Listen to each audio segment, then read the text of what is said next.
And welcome back. I'm Mike with the Turntable Teachers and Classes back in session. Here for another guest speaker episode at AOA Studios. If you're an artist, podcaster, or content creator of any kind, be sure to check us out at aoastudios.org to book your session or service today. And I am joined today by an incredibly special guest. This is somebody that I've been, I would say, at least friendly with, if not friends with, for a few years now. And I've been very blessed to have his friendship and even guidance through some of the music industry. And he's one of the sickest bass players you'll probably ever see come out of New England, at least right now. And he's Grammy nominated. He's also a producer and vocalist and lead singer, one of the lead singers and founders of Harsh Armadillo. He's got an incredible resume, you can clearly tell. This is none other than Teeba. Great to have you, bro. Finally, you're making your debut on Turntable Teachers. Yes. In due time, glad to be here. Absolutely. Appreciate it. And his name might sound familiar if you've been keeping up with our Masterclass album. He had the lead single, Try Me, with, of course, Sig Shalom, Nate Nix, Jackson Whalen, and Aristotle Jones, which is out now, linked in the description. Just wanted to throw that out there if he sounds familiar. And if you probably have seen some of his credits on many big records. So we'll get into all that. But first of all, man, welcome back to New England. I know you just got back recently, and we'll talk about why. But just so obviously, how you been? How's things going? It's great to see you, obviously. Yeah, man, absolutely. It's wild. It has been years. We've man, it's good. It's always good to be back. Right. Man, it's always nice to be back. I feel like New Hampshire is my home. So I love coming back home and smelling the salt water in the air and absolutely, feeling that. But it's always nice to have a good home to come back to. So it's like I love that. For sure. It's nice to go places, to go do things, but it's always nice to come back home and touch base. For sure. Have reality slap you in the face a little bit. Like, hey, deal with all this. Like, okay. Oh yeah, right. Okay. So yeah, man, it's good to be back. Awesome. It's just it's funny because you just take it as it comes. I feel like I kind of come back home and deal with the things I got to deal with and be there for my people, and but it's good. It's always good to be back. Absolutely. Yeah. Absolutely. Well, obviously, we'll get right into it. We want to start with the objective, where we get to know a little bit about you and your background. You had mentioned being from New Hampshire, specifically the Seacoast area, and I know that's obviously growing up there is important. Has been important to you, and just New Hampshire in general. Yeah. But I'm really curious about to what I first want to ask you, which is obviously your music background, which has always fascinated me. So I know that the bass is kind of like it feels like your home, like it's almost home base, quote unquote. Throwing a little dad joke there. Sorry, there you go, and we got the little ad lib there for But no, in all seriousness, I did want to mention that because I know that that's kind of like your bread and butter, your home base, so to speak, as I mentioned. And I know, but obviously you do many other things creatively outside of just the bass within music. So my first question to you, of course, was was bass sort of the first instrument you started playing, and sort of why did that become sort of the instrument that you gravitated most towards as you've gone on throughout the years? Yeah, primary bass. Like I say, I'm a bassist. That is my thing. That's what I do. But I actually started when I was really little. My grandma taught me piano. So that was little, you sit a little baby on the chair, just this big, and all right, this is what minor and major is. So she taught me all that, and kind of got me into music and understanding what the white notes are and the black notes are on the keyboard, on the piano, and understanding minor and major and those sort of those basic things, So that's where it all started, was Grammy, and that's my mom's mom. And my mom and sister lived with her parents, and those are kind of like my first memories. That was over in Peterborough, New Hampshire. Wow. Yeah, so it's like that was that, and my family was never super musical or anything like that. Oh, definitely eclectic music listeners, but we wouldn't have jam sessions during the holidays and things like that. We'd sing Grace around the table, stuff like that. At church, we'd sing, but but it was never really like a, yeah, get up there and show them what you got sort of thing. It wasn't really like that. It was like, so when I started playing the bass, that was in 2003. I was in middle school, and I was, my older sister, Kristen, she's 5 years older than me. And so growing up, she was always showing me the cool stuff, you know. So I'd come home from school and watch TRL because she was watching TRL, and I got to see what the different musics were, you know, all this sort of stuff, TLC and the Bloodhound Gang, and Eminem and Blink-182 and all this stuff, you know. I was just like a little kid kind of soaking it all in through her. She was a big reason of why I got such a wide array of music during that era too. So, yeah, it all kind of pushed, you know. I remember listening to Blink-182 one time. There's a song called Online Songs off of, I forget which album. I think it's Take Off Your Pants. But it starts with the bass. Boom, doodle, doodle, doodle, doodle. I remember being a little kid, and we were actually living in Estonia at the time, which is like, man, I got a whole crazy growing up story.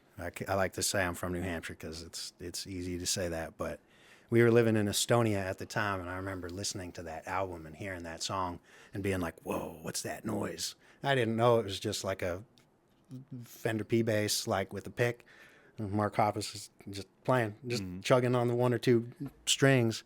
And so I realized that was the first time I actually like was attached to the bass, kind of like, ooh, I like that sound. I don't know what the hell it is, but I like that sound.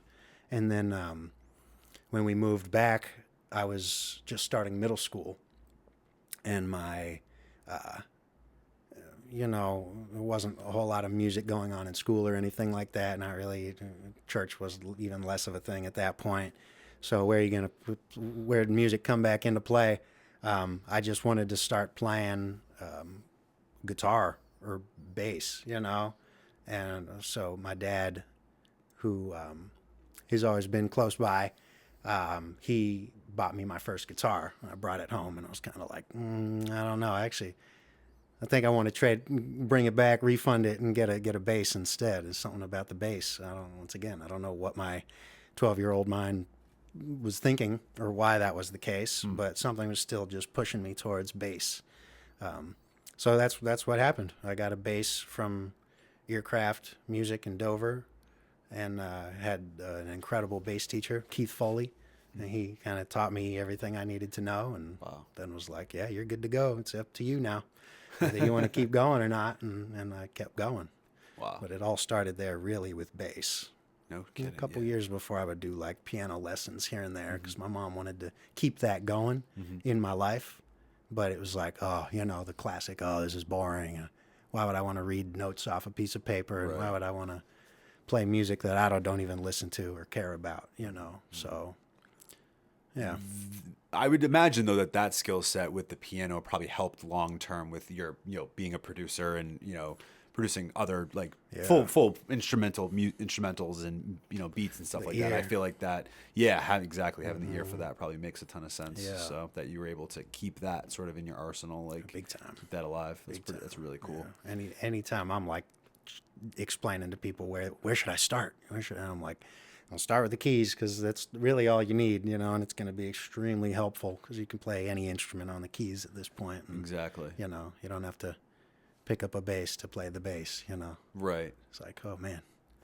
How do you not just go off? That's just dawned on me, a different question. Yeah. Does that frustrate you at all? That or being more of a traditional bassist player, like, does that maybe not frustrates the word, but like maybe just like, how do you feel about the technology and how it's advanced and being able to, like you said, at this point, be able to literally play any instrument you want on a keyboard? Yeah. Yeah, and you don't even need it now. Yeah. You know, I finally upgraded and got the new Logic, and it comes with the session bassist.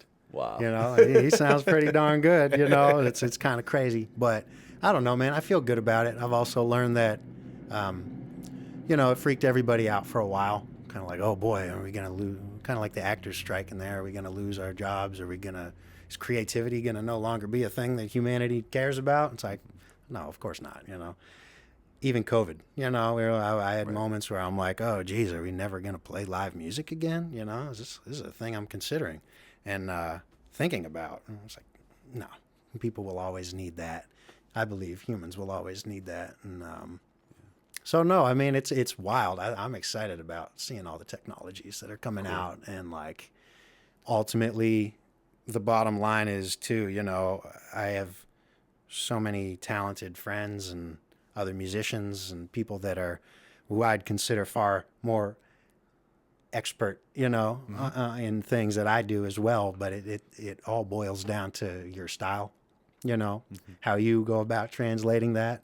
I just know for a fact that there are other bassists out there that I look up to. I'm like, wow, man, I'll never be a Derek Hodge or a Pino Palladino. But it's also like, you don't have to be. You can be yourself and do what you do. Yeah. So that's the thing. I know nobody can do what I do. Right. And that's just a fact because I'm me and I'm just me. Yeah. So can't replicate that on an AI or, I mean, you know, in theory, because you can't, you know, replicate, at least at this point, hopefully stays that way. Yeah. Can't replicate like somebody's literal brain waves and thoughts and what they're going to do. So it makes total sense. Right. How they're going to play it. Like I realize a lot of the time, oh yeah, man, I always play a little lazy, a little late. So if you see it in Logic or you see it in Pro Tools or whatever you're using, you see, I'm slagging a little bit just naturally. You know, I don't even mean to be doing it. That's what it is. So even just that, you know, how AI is going to catch up to it eventually and be like, oh, yeah, I know how to put the Dilla swag on things. And obviously that's been figured out. But, like, I don't know, man, there's still a aspect to artists and having their own styles. And that's really what people are attracted to. It's the imperfections. And that's what I always ask ChatGPT. I'm like, yeah, tell me about your woes. Tell me about your mishaps, you know. And she ain't got none. So it's like, oh, okay.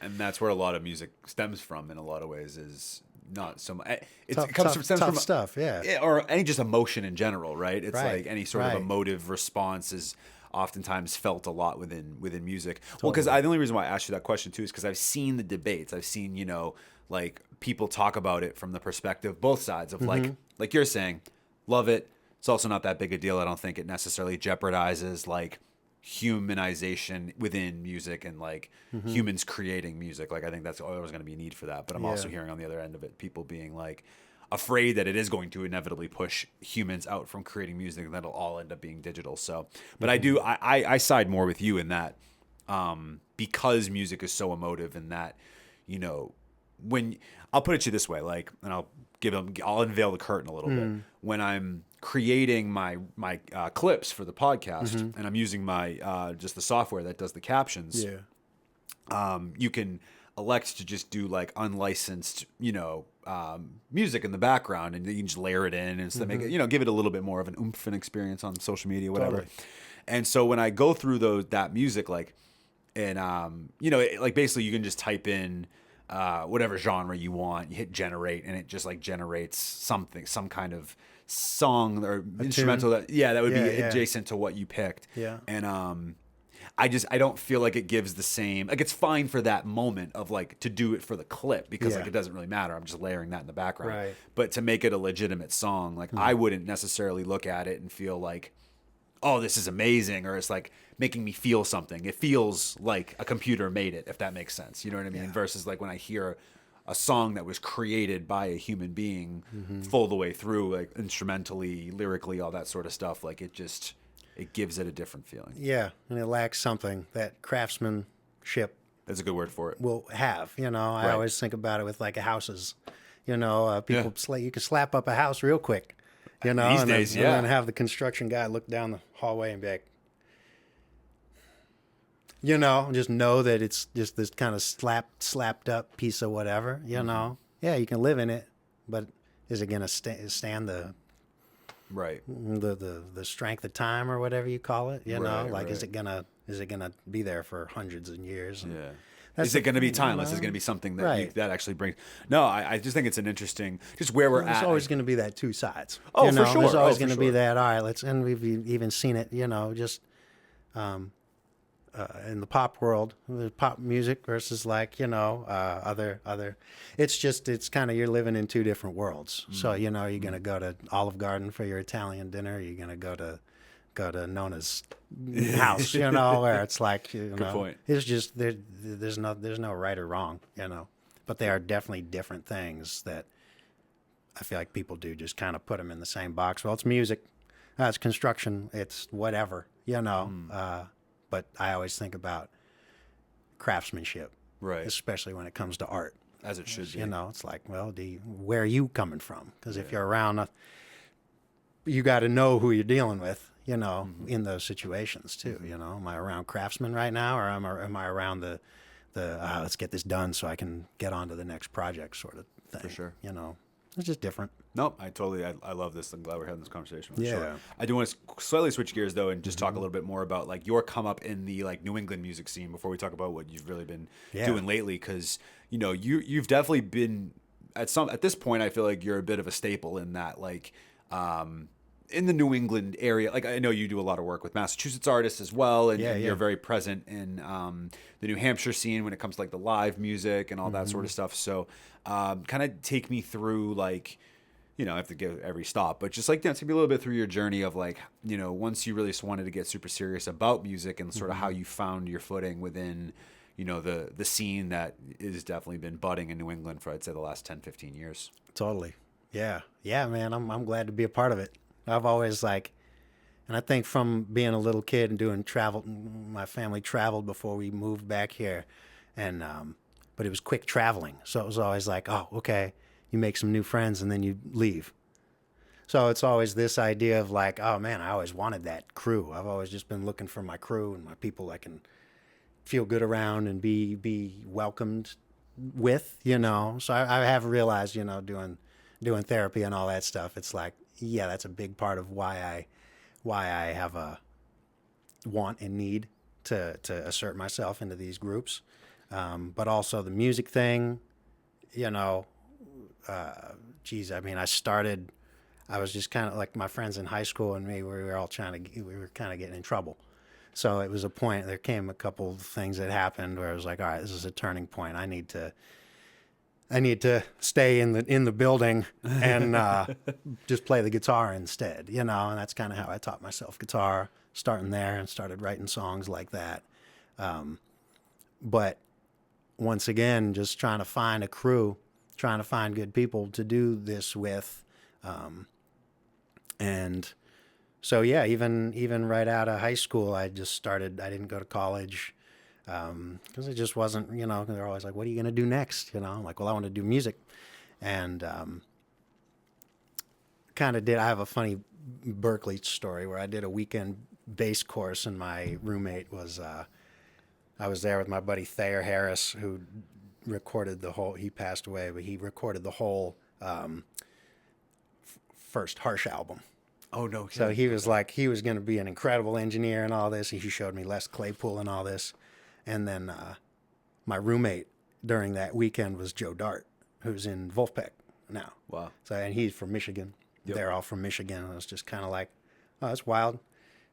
Neither of us ended up going to Berkeley. Like I came home from that weekend and was like,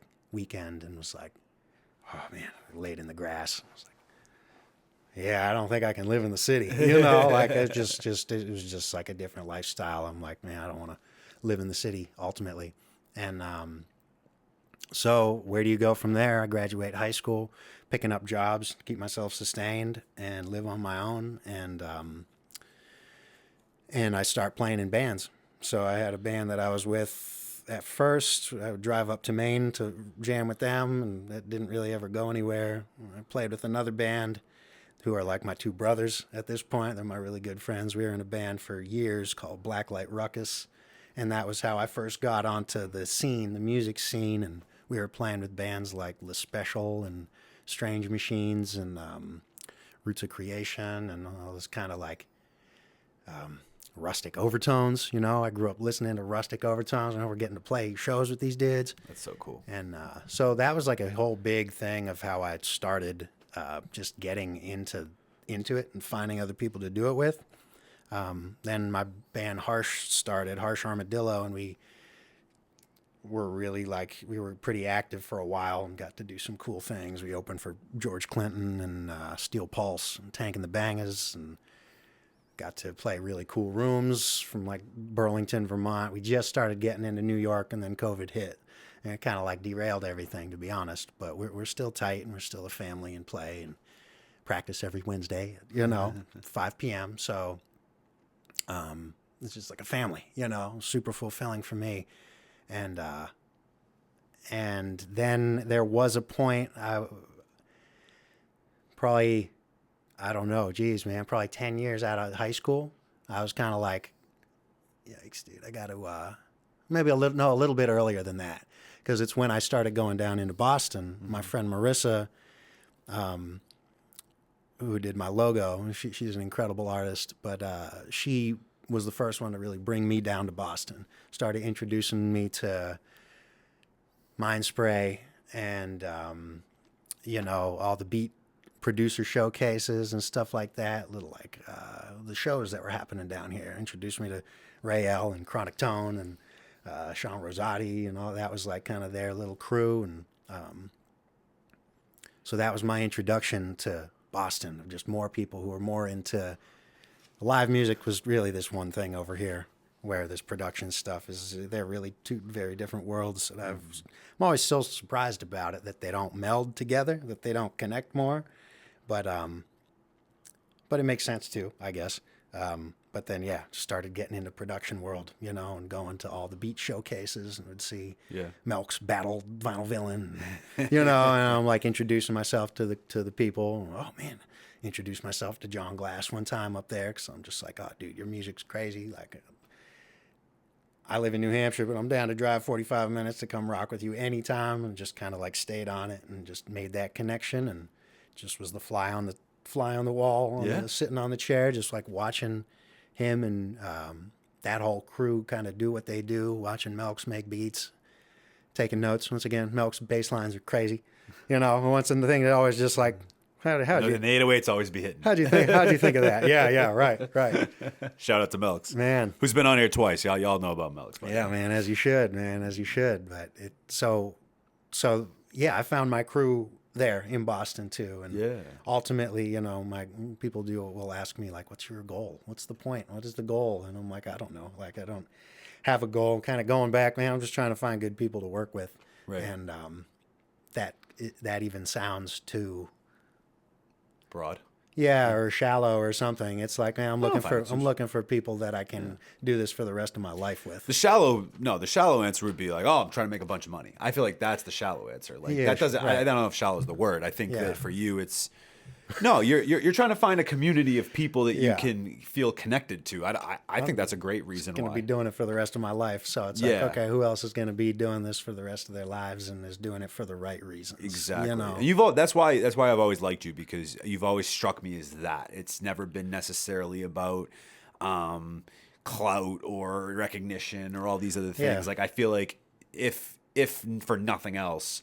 if it all were to come crashing down tomorrow, you'd still be playing in your room. I feel like at your house. I feel like you'd still be making music till you're, you know, the last days, for real. Like, I just feel like that's kind of, you know, there's certain people that I think like that when you meet them in this scene, like you can kind of tell what it's going to be. Like, are you doing this from a passion standpoint? Mm-hmm. Are you doing this because you're talented and, you know, you see a future for it from a career standpoint? And some of the times that can be melded together, and sometimes it's separate, and there's nothing necessarily wrong with either one if you have it separately. Right. But I don't know. I find it to be like always, I appreciate it when I meet somebody that's like in this no matter what. And I just always felt like that's the kind of energy I've always kind of gotten from you as a person. So yeah, that's what it is, man. That's what it is. It's pretty cool. That's why that's what I try to put out there, and that's definitely what it is, you know. So it's you know, even proving that to people.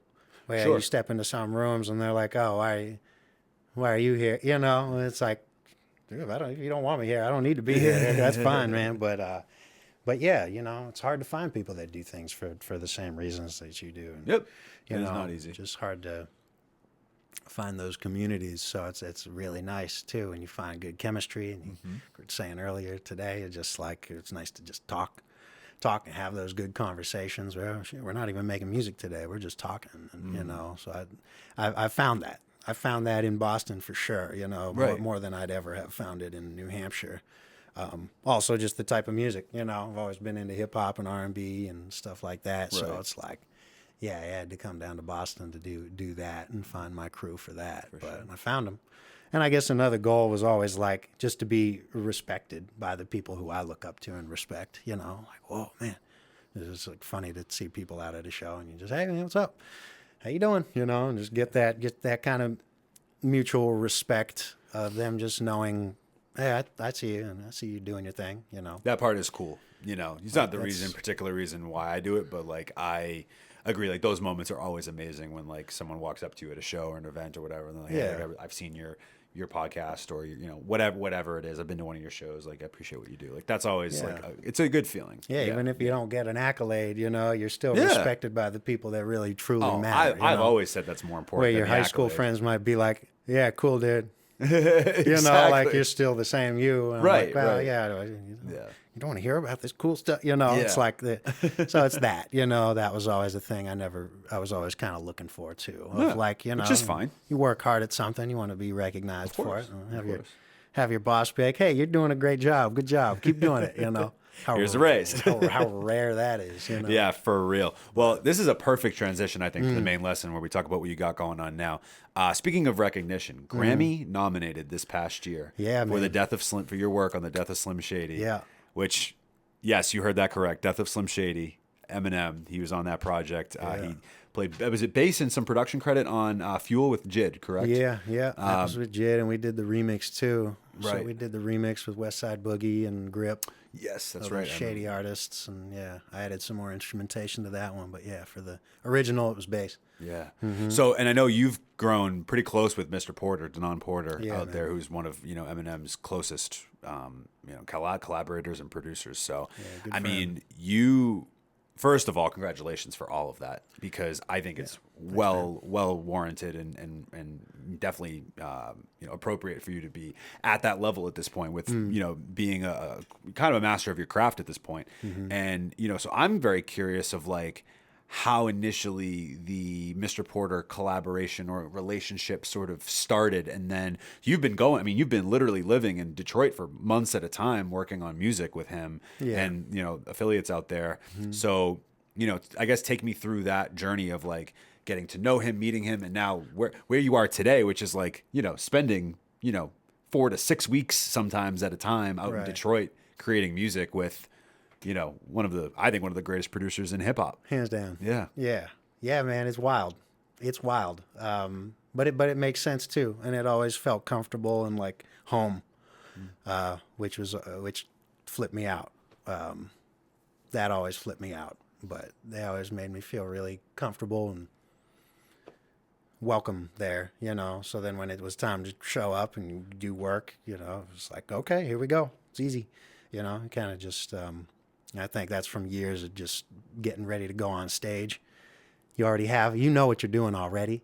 Butterflies are great. They're fine. I mean, they're not great because it's like anxious, but it's like, it's a good sign that you're stepping into a uncomfortable zone and you better perform, Right. So I'm glad I learned all that from live music, and then now just being in the rooms with people that I've always looked up to and, oh man, whoa.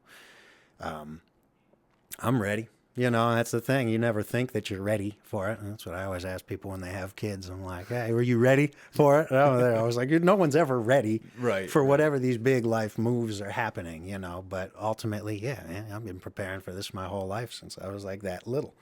Even training your ear, knowing when to be quiet and knowing when to say something, knowing when to stand up and say something, and then knowing just Yep, exactly. Silence. I'm just going to be an observer today. Silence is fine, but yeah, man. So it's been a trip, and but I feel like I know that I'm there not just because I know how to play bass real good and play guitar real good and all these things, I'm there because I'm me, and that's a trip. That's a trip, but it feels good, and it's. Yeah, I'm trying to think of like words how to describe it really, but it just feels right. It feels comfortable. It feels like, oh, this is the right step, the next place the next chapter of my life where I'm going, and I wouldn't have ever imagined it like people say, like you can't really, I still don't have a goal. What's my goal? What's your goal? What's the point of all this? It's like, dude, I don't know, man, just keep doing it. just keep being able to keep staying healthy and doing it, you know, and finding people who get it and are on that same level. So that's what I found in Denaun, you know, ultimately. And how that came about was working with Shroom a lot. So I work with my buddy Shroom. He's a producer out of Amsterdam, but he lives in Spain now. I don't know if he's like repping that quite yet, but you know, whatever. He's an incredible producer, and I was working with Shroom for a long time. I met him. We went to New York with the Jon Glass Nowhere studio crew one day for John's birthday. He did like a beat battle thing, and Shroom was out. He happened to be out in the area on one of his trips abroad, and so we connected and stayed in contact, and then, you know, it was just kind of working remotely for a long time. I was doing like ad-libs. Shroom does like soul samples. He was doing soul samples at the time. And so I was like singing, like doing little ad-libs for him and stuff. And then he eventually realized, you know, he's like, hey, you do other things too? Just like from seeing me do Instagram stuff, I'm assuming. And I'm like, yeah, man, I'm not singing's not my best thing, you know, whatever. I do it. I'm okay. I'm good at it, but I really play bass, you know. So started doing bass lines for him. Did that we worked together for 7-8 years or something like that. So that's the thing too. People think there's always this like magic key that happens, and it's like, no, you just do it every single day, and then eventually things happen, you know. Is kind of the bottom line. Yeah. You got to stay super patient, super determined, and super motivated and driven. And if you don't have that, like, just go get a different job, you know. Consistency and relationship building. That's what I've always said is like important in this industry, is those two things. It's huge, man. It's huge. Yeah. And just being somebody who you wanna be around, you know, and just like easy to work with. Okay, yeah, sure, we can do that. Flexible, whatever, but also like know what you're doing here, and you know when it's time to leave, whatever, you know. So working with Shroom for a long time. That turned into one time he called me, and it was a quick, we need to get this done fast moment, and it was for the DMX record, for DMX's last album, and that was for a song called Walking in the Rain, produced by Mr. Porter, produced by Denaun, and Shroom, they needed the sample replayed, because Swizz Beatz was trying to finish up the project, and they needed that sample replayed, because Denaun used a sample for the original. And so Denaun hit up Shroom. Shroom hit me up and his keyboardist at the time, and we did our thing. You know, we replayed the sample, gave a bunch of different ideas, and it turned into that song. So that was the first time working with Denaun, like officially. There might have been other things that we did that I didn't even was aware about, sort of thing. Because, you know, you just don't know. You don't know who hears what or who's working with what samples and all this stuff. Yeah. Which I kind of like about samples. You just never know. Where's my voice out there in the world? It's like, oh, probably out there way more than I expect. But so that was kind of the first. Okay, we worked together officially, and then, you know, I just stayed in contact with Denaun through Instagram and just check in. Hey, what's going on? You know, same thing I do with most people I care about in my life. And hey, what's going on? How's the day going? And we just kept doing that, and he would keep sending me stuff, and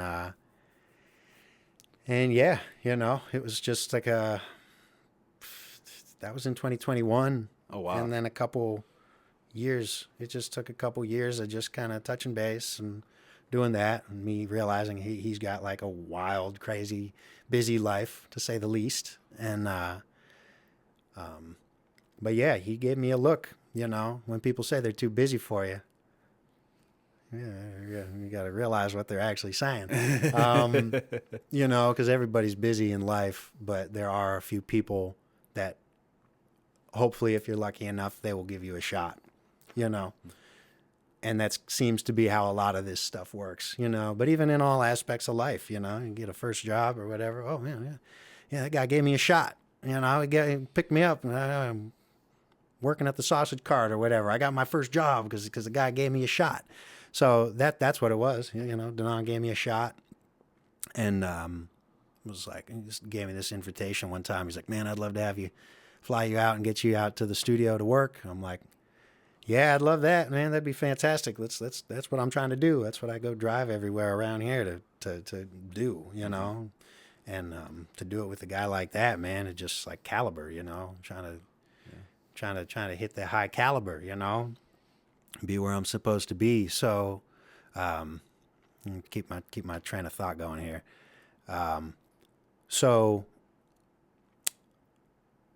yeah, a couple years after the DMX record, we put another record out with the LA artist named Incognita. Same sort of situation where, you know, I was doing it, working with Shroom, and then Shroom was the conduit between me and Denaun. And then the first time I went out there, Shroom was around, so I actually went to New York. I drove to New York to hang with Shroom because he was staying with his friend Ian, who used to he sang all the backing vocals for like Foreigner. Oh, and, no shit. Yeah, stuff like that. Like, cold as ice, you know, that's him singing. Wow. So like I got to go out and hang with Shroom and Ian and watch them work. And on that trip, because Shroom will take trips to the U.S. and hit the hot spots. And his next stop after New York, he was going to go to Denaun's in Detroit. So he was like, man, you want to come with me? I'm like, yeah, I do. But I got to figure out my car and my cat, you know, I can't leave my car in New York and I got to do all this stuff. So I said, yeah, let's do it. And instead of flying and taking one bass on my back, so I was like, Denaun, what should I bring, man? What do I need, you know? And he's like, bring anything you want. And I'm like, oh boy, I better bring all my shit. So I said, all right, instead of flying, taking one guitar sketchily on a plane, I'm going to just drive out. So I stacked my whole car up. Luckily, I had a good driving car at the time. And I was also working remotely that day, which I can say now because that job fired me. I mean, no, they didn't fire me. They let me go for a chat bot. So whatever, I was picking up that's a whole other story. But I was working. I had my headset on, laptop there connected to the AirDrop. The cellular, whatever. Yeah. We're driving, and I got my whole car stacked up. I got my bass, my guitar, my acoustic. I got my keyboards. I got my flute. I got everything I need to go to Detroit. And I make it there, and he put me. Yeah. I stayed there for a night in a hotel and then went over to Denaun's house the next day and showed up and like he wasn't there. And but JR and Sal were there and they welcomed me in and helped me bring my stuff in and said, hey man, welcome. I'm glad you're here. Happy you're here. Let us know if you need anything. And Denaun comes through eventually and shows up and get to meet him and yeah, man, we just talked for a long time. You know, just kind of hang out in the zone, be in the zone and feel it, you know. Oh, this is cool. But it just felt really, sometimes it's weird to meet people you look up to. And then sometimes it's like, oh man, dude, this is fantastic. You know, like this person's really easy to talk to and connect to them about weird shit. And, you know, it's kind of like, this is easy, you know, when a relationship is easy. Oh, this feels right. So that was the first time I went out there, and then I was obviously still juggling my job and everything and, you know, doing that because that's my livelihood and all this. But, yeah, you know, just kind of kept doing what it took to be there as much as possible when the invitation was there because he was like, oh, yeah, man, stay another couple days. I'm like, oh, okay. Well, I got to call out sick one day, and then I can't call out sick the other 2 days I work. And I'm always like, I never want to work for some shitty job for more than 3 days a week. That's like more than enough of my time and effort that they deserve. And so, yeah, you know, I would just play that. I played that game for a while, you know. Okay, you got to make it work.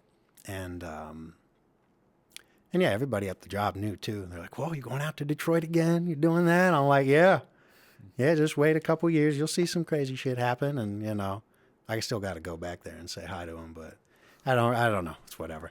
Yeah. And yeah, so it just was maintaining that, you know, once again, just all right. So it sounds like it's very natural and authentic, this kind of whole thing. You know what I mean? It wasn't just kind of this drop in a hat moment. That it was like an amalgamation of different sort of things. And it's like a 7-year-long story, you know, or it's like right out of high school. It's kind of where it all started, but it's like my whole life story. It's kind of It's long-winded, but what I think that hard to sum proves it is up. to kind of keep it pushing, even on the days where you feel like no motion is happening. It's to your point, like as long as you continue to do it, you know, you're gonna potentially at some point put yourself in situations where like you might be, you know, able to have an opportunity like the one you had. Yeah. And then when it's there, you just gotta take advantage of it, which is all. And it sounds like you have. So. Right. And learning, you just got to show up. You know, you got to show up. But Yeah. but even still, that's what I've been doing back here for years. You know, Yeah, it's been part of what you've been doing for a long time. Do that day. I got my Monday, Tuesday, Wednesday, Thursday. Those are all different studio days for me. Right. One of them's with the band, but those are all different places that I go to and treat it like a job, you know, and put that amount of effort into it. And then when I'm home, I get time to work on my own stuff, which is like why I really started doing it, you know. Right. Just peace of mind, a little therapy sort of thing, you know, keep myself cool, and, you know, okay, this is fine. Everything's fine. Everything's fine. So it's really starting to. It's just nice to see it, like really starting to. I mean, it's always feels like in the last few years it's been paying off for you, but just to see it now get to this level is so cool. So again, congratulations. Thank you, man. Thank you. It's up and up, man. Up and up. Keep going. What? You know? Yeah. Oh, for sure. How did you feel when, or tell me like the reaction you might have had when you found out that you were going to be a part of Death of Slim Shady and, you know, working with truly one of like an icon like Eminem to be a part of that album and then to get the Grammy nomination as well. Like, you know, in reflection, as you're able to kind of look back on, you know, all of that process, like, you know, how do you feel about it now that versus how you felt about it in the moment? Was it kind of one of those situations where it's just like, this is so cool, but it's time to get to work, and you know what I mean? Versus like, now you're able to kind of look back on it and be like, wow, I kind of did that. Or was there always like an allure to it the whole time? Yeah, that's a good question. Yeah, man, it's you might need to say it again. There's like 3 questions in one. Yeah, sorry. No, about that. there's it's weird because when you're in the moment, and this is one thing I always try to hold on to, because it's like when you're there, and like life just keeps happening. It's gonna keep happening no matter what, long after we're gone. But it consists of these moments. You gotta realize when those moments are happening, but how do you go about doing that? You know, you get all worked up and excited about it. Do you start worrying? It's like really just doing it and having this is my day-to-day life, you know? So that's why it always felt like normal, kind of just being in the studio there. This is what I do every day. Right. You know? Right. So it does have that feeling of that, yeah, we're just making another song. But then I mean, I'm just not thinking about the potential or that final end result, I guess, ultimately. And that's when I find out, me and Denaun talk about it all the time, of like creating for the sake to create. And I feel like that's what I've done with the band forever. We don't have this mission or this goal or this ideal of what we should sound like. It's like, we'll just create for the sake of creating, Right. and see what happens. It doesn't really, the end consumer doesn't matter at all. You know, you can't even be thinking about that. That's what AI is for, right? Exactly. They can take all the Come on, a little analytics for a circle to find the conversation. best-selling records and all that stuff. It doesn't really matter. If you're creating, you should be creating for the sake of creating. Right. You know. Right. So that's where I'm at in the moment, and then just being like, oh man, yeah, I'm around. It feels good. If I'm feeling good in the room, it just feels right. You know. So when you've been in situations when you know what the opposite of that is, it's very clear that you're just lucky to be in a room where you feel welcomed and loved and respected and equal. Yeah. You know, so that's such a big part of it. You know, that's such a big part of it. And I mean, like, how did that come? The tune, we were working on that in the fall. We were working on, that was one of the, that's the thing. Now however many tunes I've worked on since I've been going to Detroit and working with Denaun, it's a lot. It's like a ton of, because he'll reach back into the old, the archives. All right, here, let's bring this up. Oh man, we could replay this. This is crazy. I'm like, you never did anything with that? He's like, no. I'm like, okay, well, you know, what do you think? He's like, let's do it. And so it was just one of those, Interesting. We do tons of those when we're not just creating to create. Or you need a little inspiration, go back into the archives and, that's a crazy idea, the amount of stuff you create, the amount of beats and samples and things I make but don't ever put out is like, it's like 5%, 10% is what's the world gets to see. Exactly. So that's like, there's no shortage of inspiration. And if you have another person there, they're there to motivate you, ultimately, ideally. Yeah. And so, yeah, I might be kind of getting off the question. No, you're good. No, I just when you found out about that it was going to be on an Eminem album, what was your reaction to that? Obviously incredible, but like, can you kind of paint the picture for me? Like, where were you when you found out and all that sort of stuff? Right. I mean, the same feeling is like the DMX and Nas one, even like the Dave East one. It's like, dude, these are like, this shit's crazy, having a song where Nas is I'm like, what? Rapping on your bass line. It's kind of crazy. It's bananas, man. So that alone is just like, that's just a trip is the best way I can describe it.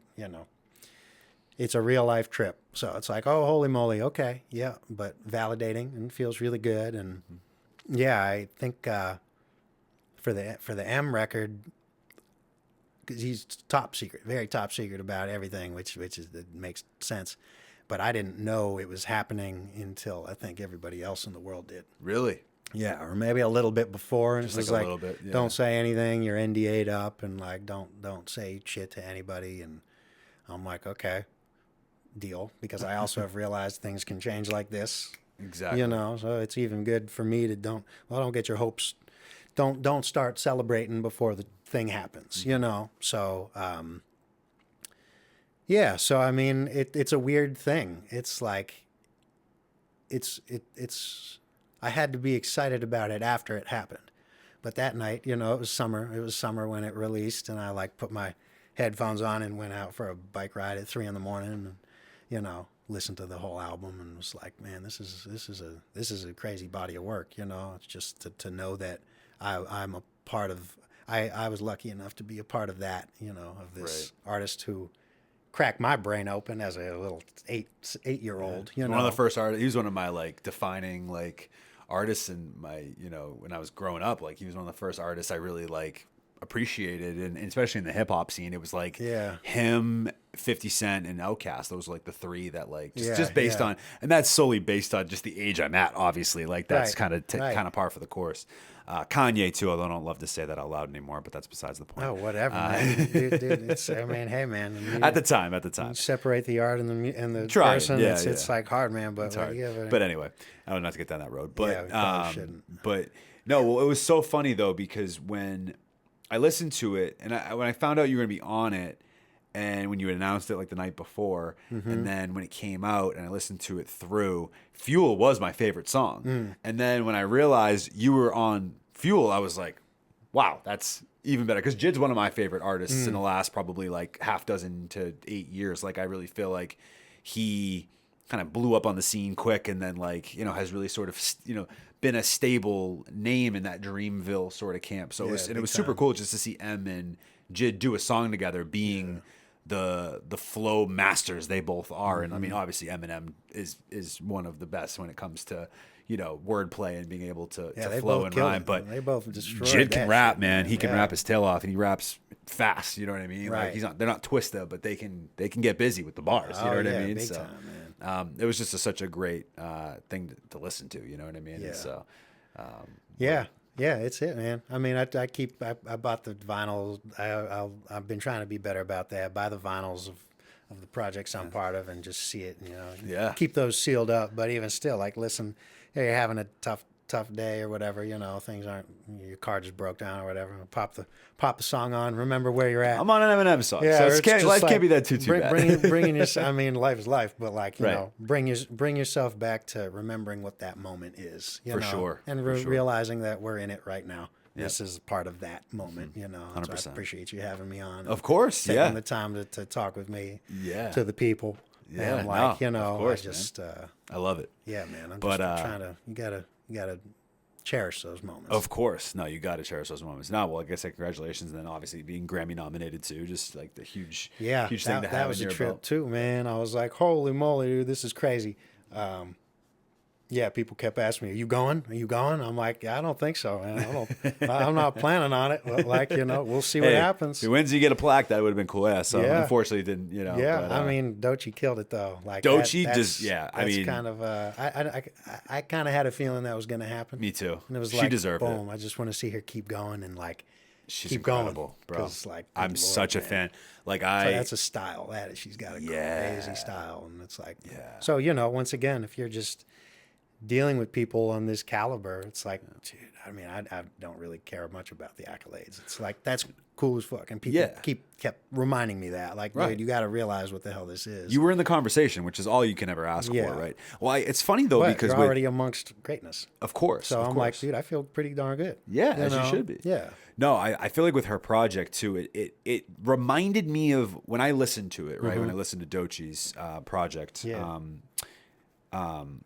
Alligator Bites Heel. Is that what it's called? Alligator Bites Heel, yeah. Bites Heel or something like that? I can't remember now off the top of my head. But anyway, when I listened to it, it gave me the same feeling that I had when I listened to, Good Kid, Mad City for the first time, or even like Slim Shady LP. Like it had that sort of like, this is my debut. I'm here, Yeah. and I'm here to kind of stay, Right. And this is like my lane. It had that feeling to it. I can't even describe exactly Yeah. what that is, It was but very concrete. It was Yeah. like, boom, they had this style and they came out swinging and hit like a grand slam. exactly. So it's like, dude, And showed a style of like, Power to this you. is what it is. Yeah, 100%. Yeah. So yeah, well, congratulations to, obviously, I don't think anybody on Doechii's team would be listening to this, but maybe just by chance, if you Yeah, are, man. congratulations. I think it was completely well deserved. So that style, man, it's just, and that's dope. going back to that too, where it's like, that's what we're doing, right?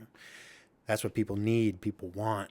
Within art is this new style, who are the leaders and who are the people really carrying the new style? exactly. Because that's what we're all trying to figure out, right? 100%. What's the new cool thing? And who's I don't know. I'm just trying to figure that out. 100%. But ultimately, just feeling good, making people feel good. Absolutely, which is what music's all about. Yeah, man. I do want to transition to another segment of our show, which we call Pop Quiz. Okay. So Pop Quiz is a segment where we ask our guests rapid fire questions. Some of them have to do with music. Some have absolutely nothing to do with music whatsoever. It's just go. stuff I found out about you. Okay. You can't fail because it's all about you. So as long as you know yourself, Oh, you're okay, good. okay. Yeah. Yeah, I So, should know. You should know these I things, better hopefully. know. I would hope so. I better know. Hope these things are real. Yeah, you just know a bunch of shit about me that I have no idea about. Exactly. But we're gonna find out in just a second.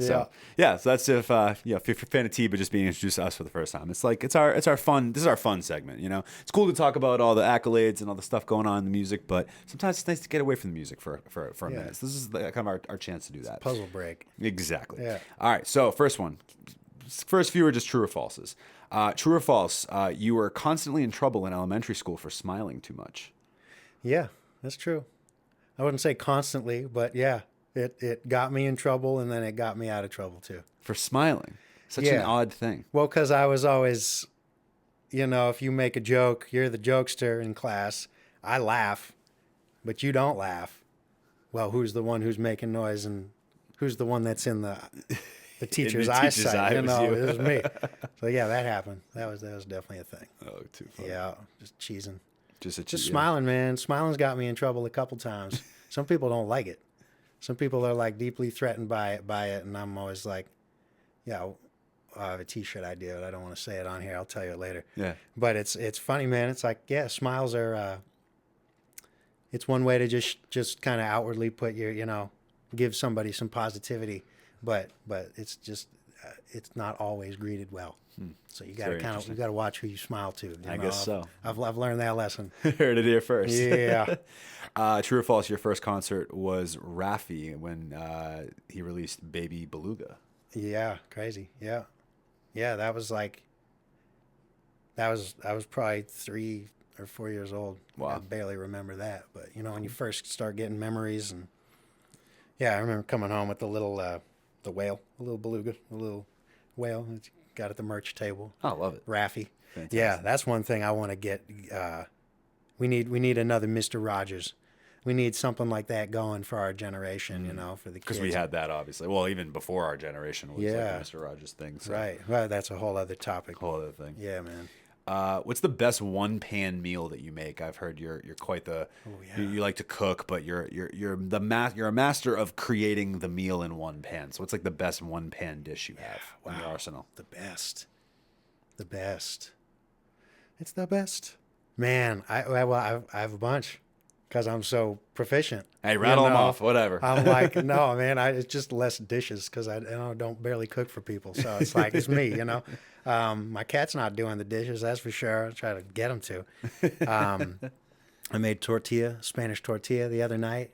That's like the classic Spanish omelet. Mm-hmm. Man, I killed it. I was going to take a picture of it and I didn't. Actually, Tim Nyan came up and we cooked some. Oh, did he? We made some crazy. Shout out to music. Tim. Yeah, it's man. It's been a bit. We haven't talked to Tim. Yeah, so he saw it. I wish I had a picture to show it, but no, I made tortilla the other night. What else, man? I mean, geez, anything. I usually just I try to get everything I need. So I'll do like a protein, veggies, and then like carbs. Nice. So, but that's everything. I made spaghetti and meatballs last night. I hand made the pasta and hand made the meatballs. Oh wow! So it's like, man, so you're like that. I when I have the time. When I have the time, man, and I give myself the time, because that's the other thing. It's like, you gotta go. I was eating those $5 Irving pizzas. You get a medium pizza for $5. It was the hottest deal around. But I was eating those like a ton. That's why they all call me the pizza eating bass monster. I was about to bring that up. I was like, you were once coined the pizza eating bass monster. I don't want to necessarily be known as the guy who eats just like gas station pizza, but that is who I am. But I also like chefing it up and rolling my own dough and doing that stuff too. So. I gotta ask you, being in Detroit, like I've tried Detroit style. I think it's very underrated. I think it's quite good. Oh, it's bomb. Yeah. So if you had to choose, would you prefer the pizza of the Northeast style, or are you now spending so much time in Detroit? Like, are you starting to lean over to that side? Yeah, wow. If you had to choose, like, which one you thought was better? Oh, geez. I'm not a great, judge of that. Like, I like it all. I like it all. The crust with the Detroit pizza. Like, I've been eating, the edges. Yeah, Buddies and Jets pizza. And, oh, my gosh, the edges are bomb. And, yeah, the crust, it's just, extra fluffy because it is deep dish. It's buttery. It's got, a buttery taste to it. Versus, it's pretty bomb, but, I don't know, man. I'm not too picky. You're not one to judge? No, I'm not one to judge, man. I like all pizza. Cool.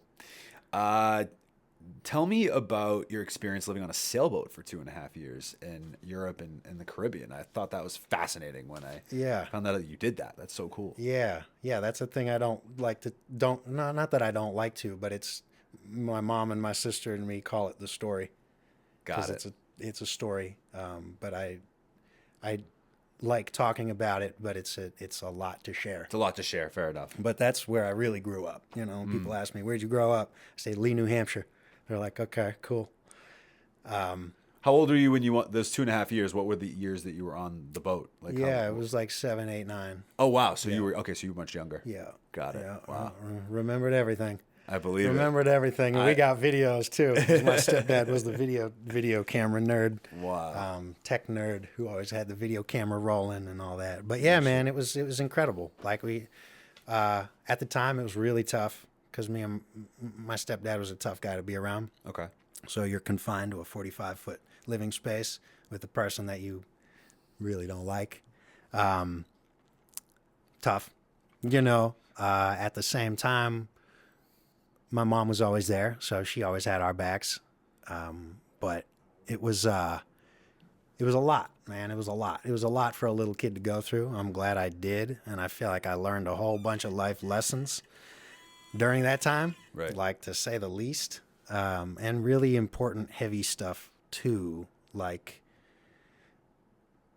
being in a place where you're the outlier.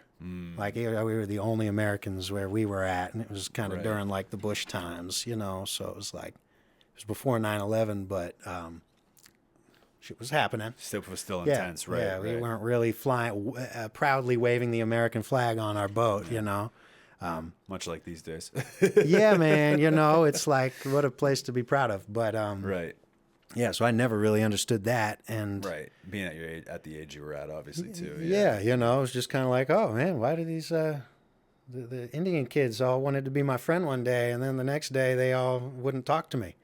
I'm like, I just want to play Pokemon or like kick the soccer ball around, play tennis or whatever. Wow. They just kind of I learned stuff like that. I learned what it was like to be kind of like learned what it was like to be able to sustain yourself and keep yourself busy, keep your mind occupied.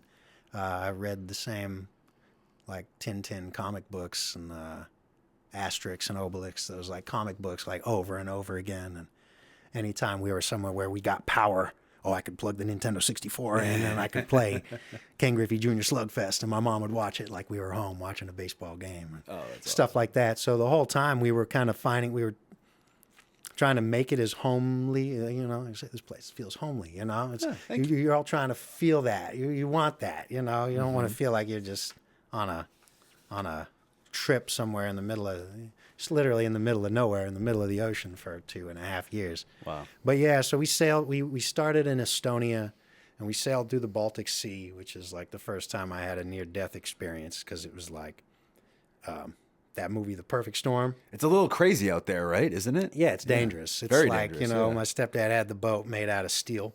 He came from crazy money too. I always got to like give context for this, because my mom and my sister and me came from a different situation, living with her parents, and just divorced my dad and all that stuff. And so she married Ben, who had a lot of money, and was like, hey, you want to come sail around the world? She's like, I got 2 kids. Is that fine? He's like, yeah, whatever. I don't care. And okay, we're doing it. And so from Estonia, sailed through the Baltic Sea. And that was, like I said, man, just realizing how powerless you are to the forces of nature. If that boat wasn't steel, we would have died, like hands down. And it would have that would have been that. Nobody would have known or anything. Because this was before like cell phones and all that. Yeah, 100%. And so it's like, we would have maybe gotten saved, but he was out there on his mission, and we were just along for the ride. And so through the Baltic Sea, down the coast of Europe, and then his big goal, he wanted to do the regatta, which is crossing the Atlantic Ocean. And it starts in the Canary Islands, and it ends in St. Lucia in the Caribbean. So, and this is like breaking this story down so fast, but like, we lived in Estonia for a little bit. Like I said, that's when I heard Blink-182. I heard that bass and laughing at Bloodhound Gang. And then in the Baltic Sea, that's when I first listened to M, and I realized, it's okay to be angry. This is how anger should be let out. And it just made me feel comfortable, like with all of that. And then we lived in the Canary Islands on an island called Tenerife for like a year and a half. That's when I had the whole experience being the only American kid. There was one other American family. But, it just in a Spanish-speaking country, you learn Spanish. I still shout out to Ale, too, and the whole family there, man. That's like my Canarian brother. I got to go visit him last year, and need to happen again. But they were our neighbors, so that whole family, just only Spanish-speaking. Wow. So just like learning, and they were farmers, too. So it was like you'd see people that in our capitalism American eyes, we say, oh man, those people are poor or like broke or whatever. They're like struggling, and it's like, dude, they were not struggling. Like it was just like everybody struggles, but the biggest smiles I've ever seen were from. It's a different lifestyle, I would imagine. Yeah. It's not the rat race that this is. Yeah, where we just it's so easy to get bringing it back to the moments, stepping back and seeing what you got and what you have and all that, and being thankful for it. If you got your whole family living in the same house, that's kind of a beautiful thing, where a lot of people would be like, oh man, that's like, oh, I don't want to live with my in-laws or whatever, with the grandparents too. But so it was very like culture shock of seeing different things. Lived there. We did not do the boat trip across the ocean, me, my mom, and my sister, because something bad would have happened. And we met him over there in St. Lucia, and lived in St. Lucia for another couple months, or like almost a year. And that was like the first time I felt like, I felt like the little rich white boy, where it was like, oh, dude, I was like embarrassed to ride my scooter out, even though the kids would probably be like, oh, man, let me ride the scooter. I'm like, yeah, here, take it. So it was like that, realizing you're like totally out of your zone. You are not in your like, you're in a totally different world, you know, and just feeling those feelings and making, you know, little kids make shit up in their own heads. And like I said, I was like 7, 8, 9 during those years. So it was a lot to think about and a lot of alone time. And then the people I would try to connect with, it was like, oh, well, here's a whole new group of people. Like you said, there's the Indian kids over there and Caribbean, my Turkish English friend Timogen, made good friends with him and his whole family. Loved the Timogen too. And yeah, man. So, and then just realizing all those different little sides of the world and realizing how not only powerless I am to Mother Nature and just the way the universe works. Like, you know, if it wants you, it's going to take you, you know, you gotta accept that.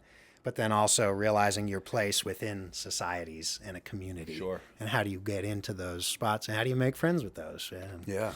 Wow. so I came back home and was kind of like, Spanish was really easy for the first 2 years, but I was like, Because you were I don't just think I'm running- going to have a normal life after that. Right. You know. How would you at that point? You Yeah, know, like- because I just gave up on money. Like, I didn't care about money at that point. And I was like, why would you get a credit card? And I'm like, oh, because you have to play the American game. You have more credit cards. Now you can borrow, you know, it's just like, oh, dude, other people around the world don't think like that, but don't have to.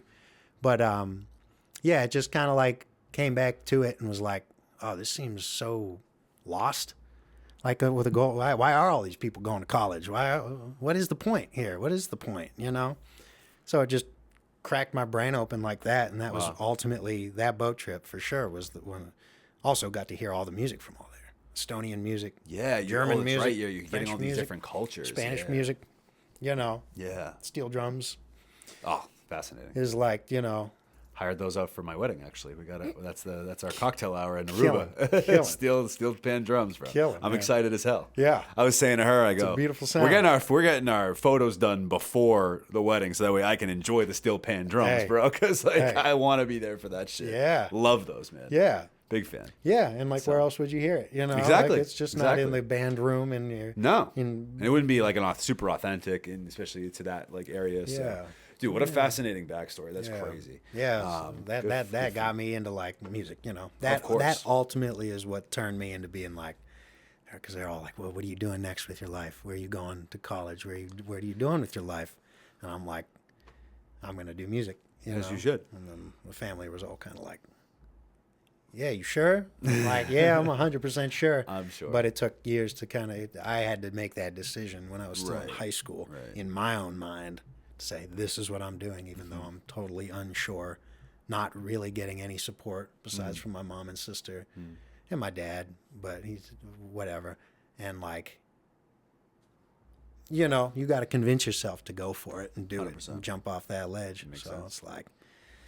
Yeah, that trip alone, man. That was me telling the story in a quick No, I'm sure that we could sit here and do a whole podcast on that. Yeah, on it's that, a lot, that man. experience. It's just stories and stories. It's crazy. Yeah. My not to switch gears completely, but my last question in pop quiz is: I know you're a huge fan of South Park. I was curious what makes the Loch Ness Monster's 350 so timeless for you. Oh man, 350. That's funny. That's funny. I've always loved South Park. That was another thing when I was little. It broke my brain It broke my brain. I love that. in the best way possible. You know, like things No, are, for sure, Things are meant for to sure. be broken, right? For sure. And but it made me think of the world in a completely different way. You know, kind of showed me that, oh yeah, everybody doesn't have it figured out. Oh, there's still a lot to think about. There's always two sides to every single issue. You know, you gotta, I keep arguing, like, my new thing now is that there's more than two sides, as there should be. Yeah. We're almost, and especially in America, it feels like we're so accustomed to this binary idea that it needs to be either this or that, and that we've completely eliminated the gray area on like everything. Yeah. And it's frustrating to me because Yeah. it's like, no, there needs to be new. This is, and I'm not to go on this huge tangent, but but we're talking about South Park, so I guess it kind of fits. But like the nuance is what creates the clarity almost, and like the truth comes out in the nuance versus just like feeling like we need to be stuck between these two binary choices, options, Yeah, whatever right. it is, when, you know, you might not fit into either of those. And I think that Right. that, you know, there's so many different facets in which that is relatable, I think. Yeah. But for whatever reason, we want to force feed that. And I don't even say we. I have a theory as to why that is, but without getting too deep into it, like, Yeah, Carlin always talked about it. It's easy to divide, you know, because then you get the division, and ultimately, when I say there's two sides to every subject, it doesn't even matter how many sides are to the subject. You got to Sure. get people talking, Exactly. and you got to at least understand that person's. Oh my gosh, I think that's crazy. Well, you got to listen to them and understand why they're thinking that way, you know. Exactly. And if you don't, well, that's when you have the true division, you know, where there is no in between or gray space or even willingness to talk, you know. So yeah, South Park, man, they always made people. They addressed it. Thank God, it's a cartoon, and yeah, man, they're some of my heroes too, man. Like those guys, I just sit down and talk with them, man. Oh my gosh, man, it just would be a good conversation. But 350 is hilarious. It's from like this episode called Succubus, and it's like Chef gets married, and the boys are all sad because the lady's taking her away.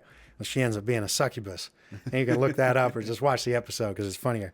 But there's this one segment because Chef's getting married, so his parents are there, and it's like the only time I think his parents are there, and it's the three boys or the four boys like sitting next to Chef's parents from Scotland or something where they live, and they keep telling stories about how, oh yeah, this one time I saw the Loch Ness Monster, and it's like the first time I saw that episode, I was on the boat, and my friend would give us VHS tapes, would send them so we could watch at home TV while we were away, you know, because you don't have TV, all you have is the VHS, and so yeah, that was one of the episodes that was on there. Was the 350 episode. The Loch Ness Monster just wants 350, and you know they're like, "What's 350?" They're like $3.50. Yeah, it's funny, dude. 'Cause So good. my good friend John Trumbull, he's probably the only other person I'd tell that joke to because he was there for. He was there one of the times we were watching it, and he just thought it was the funniest thing. And the other day, I got a letter from him, and it said it had a handwritten note. It said, it was this whole like conspiracy of the Loch Ness Monster. And we found the 350, and we're returning it back, but we want to make sure you're doing the right thing with the 350. That was like a week ago. I got home to that in my mail. I was like, that. Oh, I'm glad I brought it up then. $3.50. But it's like the only thing. That's the one question I want to ask those guys. I was like, who came up with the Loch Ness Monster story at 350? Why do I think that's hilarious? I don't know. But that show is that's like a repeat for me because it's just iconic. It just hits. It hits, does. and it's the truth. You know, it's like everything that people don't want to talk about. Once again, you got to talk about these tough things. And it's put in a context that's actually somewhat receivable, or at least Yeah. at times it's abrasive enough that it needs to be talked about. You know what I mean? Like that's kind of the point of the Right. show, you know. But get that across and get people talking. That's the thing, man. Absolutely. How do you keep connecting people in a time that's so divisive? You know, it's kind of like, all right, well, what are we doing here? exactly. So Exactly. Well, that was Pop Quiz with Teeba. I thought that was a lot of fun. that was great. Let's get some good ones in there. 350. 350. My last question to you is going to be on Harsh Armadillo. We talked a little bit about it. We briefly mentioned it. But Yeah. just like, you know, so I've seen you guys perform a couple times. I saw you perform at the Press Room, which, by the way, is one of my favorite venues in all of New England. Yeah. Like, and doesn't, I think, get Shout talked out about Press enough. Room. Really cool, man. The balcony, like, Yeah. it gives it such a, like, to me, in my eyes, it almost feels like a mini House of Blues. That's kind of when I walked in, it gave I feel that that. feel a bit when it had like the with the balcony, the overhang, all that sort of stuff. It's just, Totally. it's really, I loved that venue. It was so cool. And then my now fiance and I, we went to the New Year's event that you guys did a couple years back. Yeah. Up in New Hampshire, Portsmouth. So Yeah, I think it was 3S. Portsmouth. At 3S. 3S. Right? That's Yeah. exactly what it was. Yeah. Thank good memory. So I know that Harsh Armadillo has kind of had some different iterations over the years, right? Like for a while it was, you were like kind of playing as the lead singer and bassist, but then over time, you've brought in Sig Shalom and Adrian McDavis, who also performed in a different band. That's the first time I saw you guys play. Yeah. Just blew me away. The Bulkheads, they crazy. So yeah, just tell me a little bit about Harsh Armadillo and just kind of like how those additions have changed the dynamic and made it better potentially, and then just sort of like maybe some highlight experiences you've had with the band. Yeah, totally, man. Yeah, that's like my family, and it's funny too because we all started. So the core has always been the same. It's me on bass and vocals, Cam on guitar, Dee on keys, and Dan on drums, and Max for a long time on saxophone. He moved out to Colorado in the last couple years, but it was always like us. We were the core, and we actually all started playing. Really, the four of us started playing in the same place we practice now. It's like in the barn. It's the practice space over the garage at one of their family's homes. And so even in high school, we would all get together and, where are we going to go hang out? Is always the thing when you're in high school, right? Of you're course. always trying to find a place to hang out. Exactly. So it's always the issue in high school. We would play music. Well, yeah, we'd be playing music, but we'd always be smoking and mostly focused on the hacky sack circle at the end of the jam, But like my buddy would bring his violin out, and it was cool. So that was ultimately the beginning of Harsh Armadillo before we even knew it, because we were just jamming, and then most of the members ended up going to UNH, the University of New Hampshire.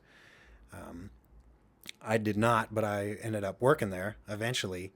But I was just in the area still. So they met the guitarist, like Dee, the keyboardist, met the guitarist, Cam, one day, and they got together to jam, and then it started forming the band. They called me one day, and so then it was like, let's do this. Let's do this more. Let's do this more. And let's start playing shows. Let's play at our first show at Fury's over in Dover, thanks to Eric. Shout out to Eric. And the Feel Goods, who are like a reggae band friend of ours who had us open the show and all that. And so we just kind of kept going, man. It was the most natural rise of what we were doing, because we were all doing it for fun.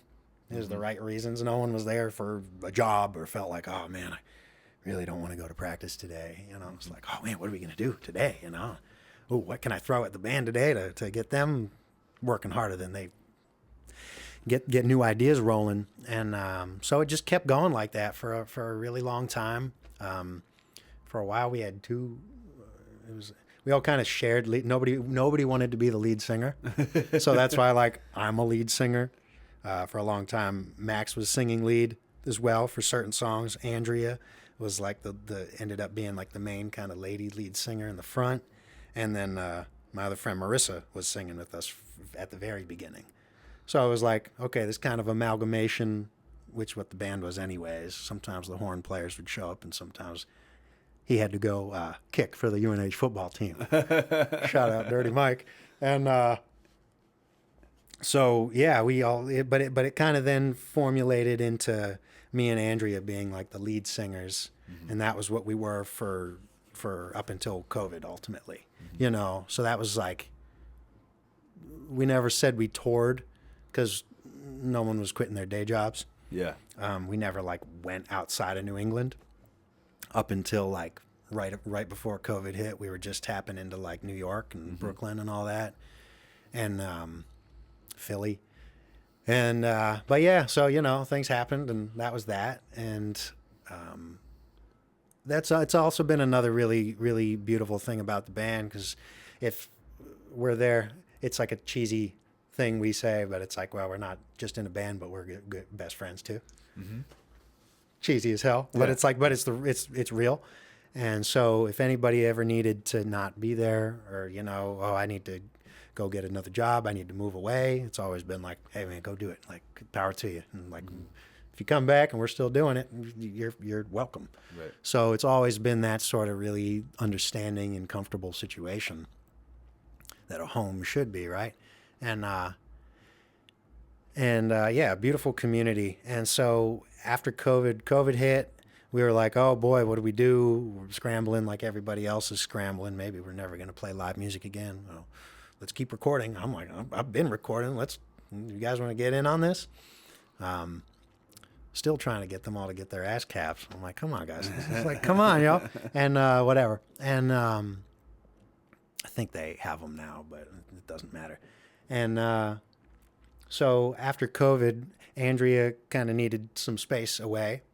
So she left, and she was a huge part of our image and brand, ultimately, it's like, no doubt without Gwen Stefani.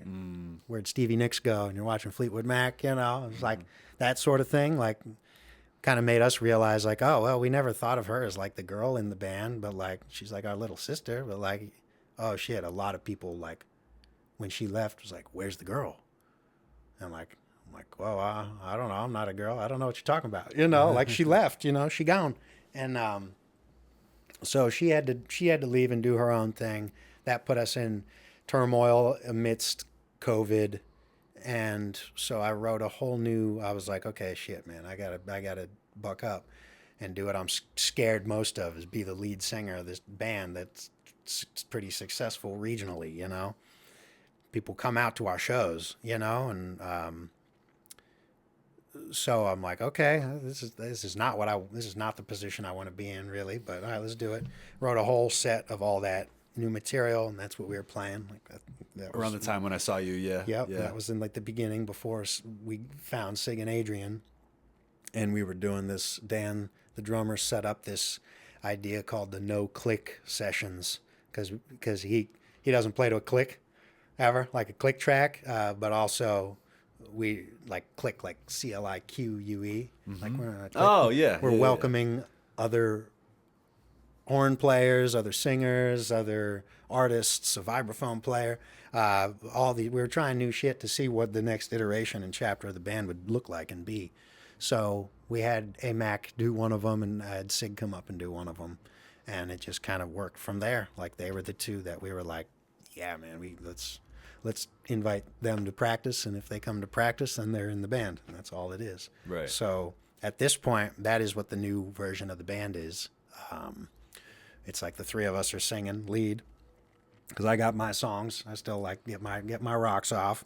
I get to sing my tunes. Sig's got his tunes, and Amac's got her tunes.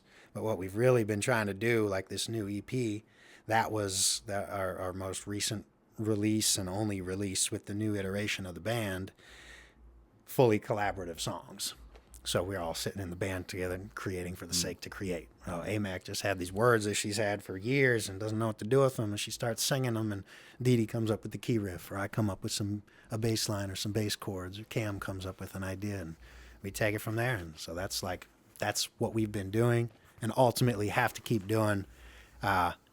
It's been a weird little balancing act because everybody has their own lives, like full on. But at this point, it's like, man, I love those collaborative songs so much. It's like, I like singing my tune, but like, it's like, I like the stuff that we all create together. Just better, I mean, it's just different, but yeah. Well, just having two vocalists of that caliber too, and just involved it's just changes, such a game changer. I feel like, so. Yeah, it definitely takes the pressure off too, because it's like, oh, okay, cool. Well, it was just like addressing the crowd and talking to the crowd. You realize like, oh yeah, we're here to connect. When I've always been like, well, I do that through my music.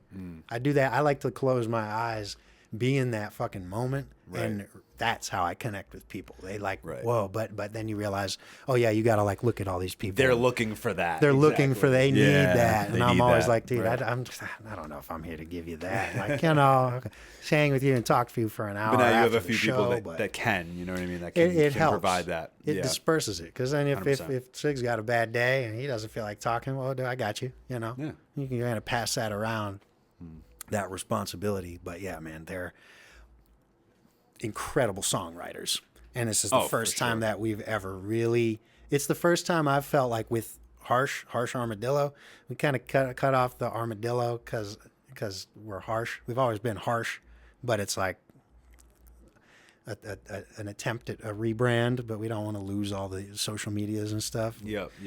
Whatever. So with the band Harsh is now I feel like it's like the greatest iteration of the band we've ever been. That's just how I because feel we're too. like, we all know what we're doing now. We all have a purpose and a point and our strengths. We're aware of our strengths and we're leaning into that. Right. So instead Everybody's of being falling like, into place, this tune needs words. Here, Thomas, write some shit to it. Which, yeah, I'll do that. But they're like, well, what's it about? I'm like, I don't know. You called it banana bass. What the fuck do you want it to be about? You know, like, I don't know, dude. Like, it's whatever's in my mind, you know? Right. So working with them, Sig and Adrian, as songwriters, seeing how they work. And I've been working with Sig for years. Yeah, of course. At the studio. Yeah, but, yeah. I've been there. Man, now it's like, oh, dude, like, intentional. So intentional and with purpose. And yeah, I just feel like, man, we just got to keep going. And as long as we do, like we're going to keep making beautiful music. That's you just got to hold on to it because you don't know when it's going to stop. So, well, it's incredible you have that here when you're home to come back to a place like Harsh. And then, you know, when you're in Detroit, obviously working with Denaun and that camp, like you have that there too. So you feel like no matter where you are, there's a home musically for you, which is really, really cool. For you to have all of these different, you know, places you can, you know, play in these different groups. Like, I think this is kind of a full circle ending here of like, you know, you kind of initially coming in saying, you know, I was always trying to find my tribe, trying to find my community. And now it feels like you have two in the areas in which you need them to be, you know, location wise. So that's like super important. So man, like I've been a fan of you since, you know, we met. Not even just as a musician, but as a person, like always rooting for you, bro. And appreciate it. Really have always like truly appreciated the, you know, rapport that we've built as well. So, and it means a lot. And just to see you win is fantastic. That's why I love doing what I do with the podcast with Turntable Teachers. It's incredible to create these relationships. And then when you guys inevitably do win, like, I feel like the whole scene wins. I feel like everybody wins. It's just such a cool thing to like, you know, for us to witness. Part of community, you know. Yeah, it's like, you'd be like celebrate each other. Exactly, that's the beautiful piece. So, and you're just as much a part of it too, you know. I mean, don't sell yourself short. It's no, I don't mean it that way. Even like the listeners, you know, it's like we all need each other. Bottom line, you know. So to you listeners too, we appreciate you as well. Yeah, there's everybody. There's no podcast without that. So 100%. No, what we just talk. Yeah, we need each other. That's exactly. For sure, the whole ecosystem is necessary. But Teeba, this has been a fantastic episode. Thank you so much for your time being here, bro. And you know, just obviously taking us through so many different stories of your journey, and obviously, you know, just recently the accolades and like opportunities you're having. It just feels like you've just sort of started to scratch the surface a little bit, and there's much more to go. So, tip of the iceberg, man. Tip of the iceberg. I appreciate you having me. Of course, as always. We finally got to do it, man. Serious, man. This is great. Finally got to do it. Yeah. Last thing to do would be to let the people know where they can find you. Anyone else you want to shout out? Now would be the time. Yeah, boy. I mean, my so you can find me on Instagram. It's Teeba_Forbes. You can find me on Bandcamp. That's where I put a lot of music up. But ultimately, just look for my logo. It's a blue logo. It's in graffiti letters. It says Teeba. You can find me on all streaming services. Find me on YouTube.